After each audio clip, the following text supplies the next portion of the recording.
In this video I'm going to demonstrate how to use the post-anaesthesia end page. Now, for the vast majority of patients undergoing an uneventful anaesthetic, you will not need to utilise this functionality. This post-anaesthesia end page is designed for patients who have had an anaesthetic, they are in PACU and they develop a complication which requires a further review by the anaesthetist to be completed, and this is how you would document that.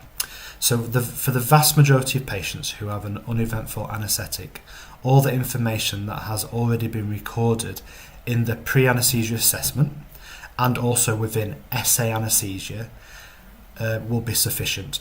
For example, within essay anaesthesia you have a handover to recovery action. So once you've completed that, that is your handover to recovery. So let me just reiterate, this functionality will not be used in the vast majority of patients, but let's pretend our patient has had a complication and they do need a further review in theatre in PACU. So you go onto the patient's record. Again, you go onto the anaesthetist tab on the left hand side. We have our pre-anaesthesia workflow, which is there, which we've already completed. Next to that we have our post-anaesthesia workflow. Very similar to the pre-anaesthesia workflow, we have a list of categories on the left hand side which corresponds to the categories here. So anaesthetic records, so your anaesthetic record that you have completed will upload into this section here, and if you want to review the anaesthetic record you can click on it here, which will open up this page, give you a lot of information about the drugs which were given, all the observations will pull on here, any actions will pull on here. And this is what the PACU nurses will be reviewing when a patient's going to PACU, so that the action of handover to recovery will be down here. If you want to view a more in-depth anaesthetic chart, which is exactly how it would be documented in essay anaesthesia, I want you to go up here and click case number. This will then open up the case within essay anaesthesia, and if you want to look at the anaesthetic this way, that's absolutely fine as well. So you can see how it's documented all in here. Okay, so that's the two ways to look at your anaesthetic record.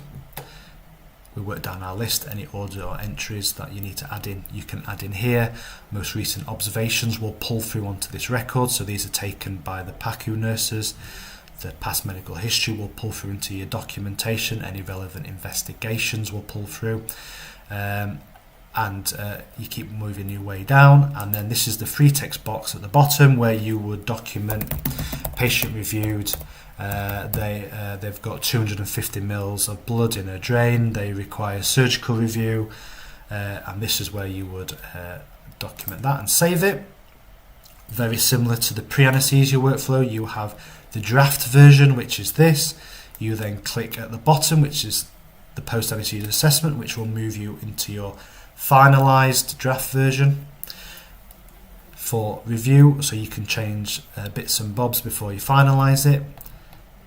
Again, like the pre-anaesthesia assessment, it will pull everything onto this page, but if you do not complete it, it will not pull it through into the final document. If you're happy with everything here, you just sign and submit it, and it will fall into the document section on the left hand side. So if I go into documents, you can see it's just come on here, and we've got our anaesthetic assessment. So that is how to complete a post-anaesthesia review.